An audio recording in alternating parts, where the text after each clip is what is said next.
Monsieur le Président, à quand les élections libres et transparentes dans ce pays? Est-ce que vous avez un délai? Et serez-vous candidat? Je pense que j'ai été clair et je vais l'être aujourd'hui encore avec vous, que ni moi, ni aucun membre de cette transition ne sera candidat à quoi que ce soit. Nous allons mener la transition à bon port avec tous les Guinéens, avec l'inclusivité.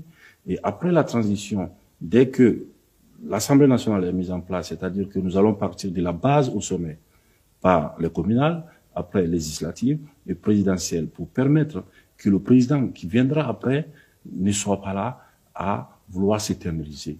Car le peuple n'acceptera plus jamais qu'on personnalise la chose publique. Là, vous promettez que vous ne serez pas candidat. Mais dans ce pays-ci, on se souvient, hein, il n'y a pas longtemps, qu'il y a eu un autre officier, il n'était pas colonel, il était capitaine, qui a pris le pouvoir et qui avait promis de s'en aller, Moussa Dadis Camara. Et ça s'est mal terminé, ça s'est terminé par des coups de feu. Quelle est la garantie que nous avons que le colonel Mamadi Doumbouya va s'en aller? Est-ce qu'on peut croire en vous?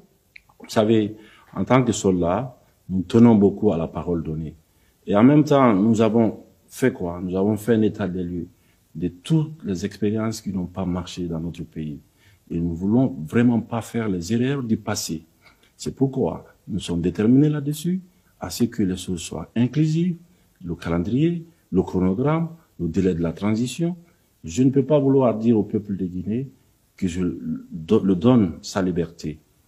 Donc, par la voie de tout ce qui est organe législatif, et en même temps imposer un délai au peuple de Guinée. Si vous avez un remède de 2 semaines pour régler les problèmes guinéens, ben moi je pense que ça sera la meilleure chose pour nous. Parce que quand on voit l'état de nos populations, quand on voit l'état de nos routes, on voit l'état de nos hôpitaux, je pense qu'après 63 ans, nous avons besoin d'un bon coup de réveil pour prendre en main notre destin et de laisser les choses correctement. Et après la transition, dès que l'Assemblée nationale est mise en place, c'est-à-dire que nous allons partir de la base au sommet, par les communales, après les législatives et présidentielles, pour permettre que le président qui viendra après ne soit pas là à vouloir s'éterniser. Car le peuple n'acceptera plus jamais qu'on personnalise la chose publique. Là, vous promettez que vous ne serez pas candidat. Mais dans ce pays-ci, on se souvient, hein, il n'y a pas longtemps, qu'il y a eu un autre officier, il n'était pas colonel, il était capitaine, qui a pris le pouvoir et qui avait promis de s'en aller, Moussa Dadis Camara.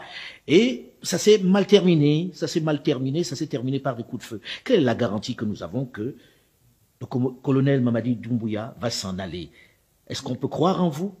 Vous savez, en tant que soldats, nous tenons beaucoup à la parole donnée. Et en même temps, nous avons